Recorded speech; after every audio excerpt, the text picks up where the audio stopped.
acabou. Aqui, a recomendação de formas específicas ou suplementação de micronutrientes na doença de Parkinson.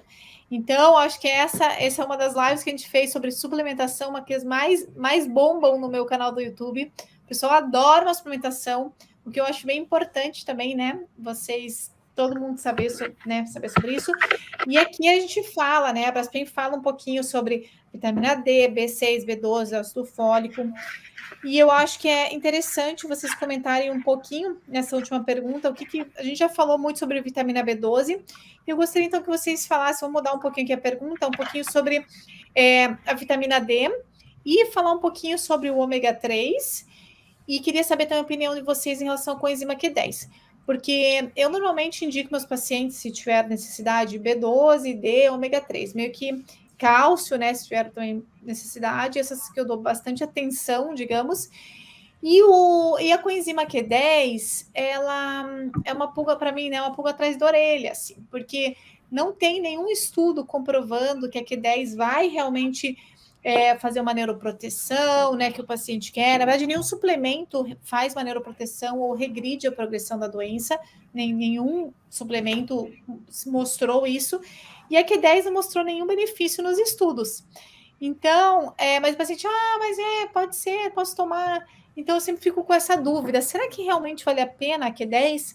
Então, eu quero saber a opinião de vocês em relação ao ômega 3. Vocês podem falar de novo se quiser algo sobre a os complexos B, a vitamina B, vitamina D e coenzima. Por favor, crie a opinião das duas e aí a gente faz talvez mais uma outra pergunta e aí a gente termina. Só tem uma pergunta aqui de José: qual a dose que deve tomar a vitamina B12? A gente acabou de comentar, a por dia. Então, isso vai ser individualizado, tá, senhor José? Então, vai ser individualizado em relação ao seu exame, ao valor da sua vitamina. Talvez a sua vitamina já esteja boa. Como eu vi uma paciente agora, antes de entrar aqui, ele já estava com uma vitamina de 670. Ele falou, vou começar a tomar vitamina B. Eu falei, olha, talvez não precisa tomar vitamina B12, porque você está com 670. Ah, mas eu comprei hoje, porque eu queria começar. Talvez o senhor não precise, né? Então, realmente, a gente tem que, de novo, individualizar o tratamento. Senhor José, então, primeiro veja a dosagem, depois as nutricionistas vão ajustar essa dose para o senhor. Vamos lá, então. Suplementos. A opinião de cada uma de vocês. Em relação ao ômega 3, né, eu acho que assim, a nossa alimentação, eu não acho, tenho certeza, ela é deficiente em ômega 3, porque o ômega 3, as fontes são de origem animal, principalmente os peixes de água fria, como sardinha e salmão, e se ele for de cativeiro, a dose não é tão elevada, e na origem vegetal, a chia e a linhaça. Então, a gente deveria fazer uso todo dia de chia e linhaça para melhorar essa fonte, mas ainda assim é deficiente, porque a nossa ingestão de gordura, que não é o ômega 3, ômega 6, ômega 9, ela acaba sendo muito mais elevada. Para manter o equilíbrio, o ideal é suplementar com ômega 3, sim, porque ele vai ter relação também com neurotransmissão. Né? Todo mundo. Em relação à coenzima Q10, como algumas teorias vão falar que a doença de Parkinson é uma mitocondriopatia, e como a coenzima Q10 é uma enzima mitocondrial que vai ter uma ação lá na cadeia transportadora de elétrons, e aí, para resumir, porque é uma linguagem muito técnica, então, assim, a produção de energia acontece na mitocôndria. A mitocôndria é a nossa usina de energia. Quem é a usina do corpo que produz energia e deixa a gente bem disposto? É a mitocôndria. E a coenzima Q10, ela tem uma ação dentro da produção de energia lá na nossa mitocôndria. Muitas vezes o paciente tem algumas queixas, eu acho que vale sim a pena, apesar da gente não ter evidências científicas. Algumas falam que sim, que existe uma melhora, mas ainda é inconclusivo, mais estudos são necessários, mas a coenzima Q10, ela é uma suplementação que pode acontecer em algum momento, sim, o paciente pode se sentir mais disposto, mas ainda então, esse problema da Q10, né, realmente, como você falou, para essa parte de energia mitocondrial, ela foi muito estudada, né, nas doenças neurológicas, porque realmente na doença de Parkinson acredita-se que pode ser uma causa realmente da doença, e a Q10 iria melhorar, iria ser neuroprotetora. Também foi estudada em outras doenças neurodegenerativas, como as ataxias, mas infelizmente para o Parkinson, para a ataxia tem até algumas evidências pontuais, né, para usar Q10. Mas para o Parkinson, todos os estudos com diferentes doses, nenhum se mostrou ser positivo. Realmente, se é algo que talvez não tenha efeito colateral, pode ser tentado, ou dependendo do sintoma de cada paciente, talvez a gente possa tentar, mas eu acho que não seria uma praxe, né? Como a gente faz com ômega 3, ou como a gente faz e pesquisa a vitamina B12.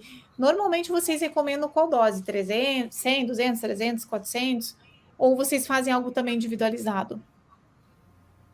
Individualizado, até porque se tiver com alguma outra suplementação e não for só a coenzima Q10, a gente faz numa forma individualizada e a dose vai depender de qual é a forma de Q10 que eu vou suplementar. É uma forma Ubixome, que é uma fórmula com uma biodisponibilidade maior, a dose pode ser menor. Não, é uma coenzima Q10 que não é na forma Ubixome, aí a quantidade tem que ser maior para ter mais efeito. E vocês dosam? Você faz uma dosagem de Q10? Como é que vocês fazem? No exame de sangue, não faço dosagem de Q10. Não dá. Não, mas não aí, dá. como é que você individualiza, então? Depende da queixa do paciente, dos sinais clínicos de cansaço, falta de disposição, equilíbrio, sono. E aí, assim, eu vou colocar a carnitina junto, ele está tomando algum outro suplemento, aí eu vou colocar ou não e vou diminuir a dose dependendo da suplementação que ele estiver fazendo uso, né? Para ter um sinergismo aí. Muito bom. E, doutora Mariana, oi. Eu só queria... você vai fazer alguma outra conclusão, Laura? Não, seria isso mesmo. Tá. Em relação até ao ômega 3, o que é interessante? Além de salientar todos os benefícios que a Maura falou, o ômega 3, principalmente com maior quantidade de EPA, né, ele está muito direcionado à melhora da saúde intestinal. Né, porque já tem alguns estudos aí, isso é realmente trabalhado e estudado dentro da modulação intestinal, que o uso do ômega 3 ele tende a reduzir o LPS, que é o lipopolissacarídeo, certo? Presente nas membranas das bactérias gram-negativas. Então, ele tem sido utilizado, além da questão, né, a nível cerebral, para a saúde intestinal também. Então, isso é fundamental.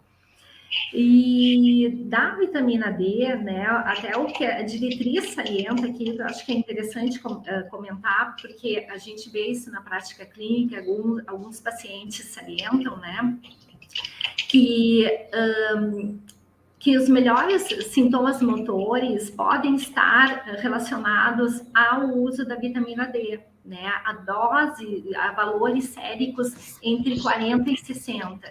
Então, isso é interessante salientar, né? Que a própria diretriz, né, fez essa referência, né? Em relação ao uso da vitamina D.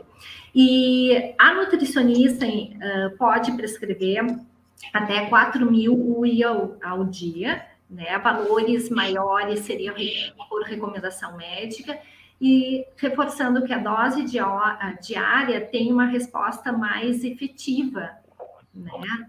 Do que semanal. Do que semanal ou de outra forma, né?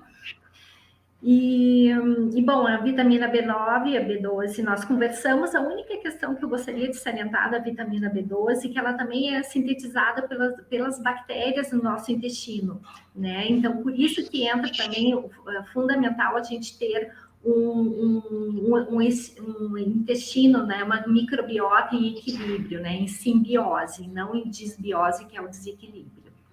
Ter um intestino saudável.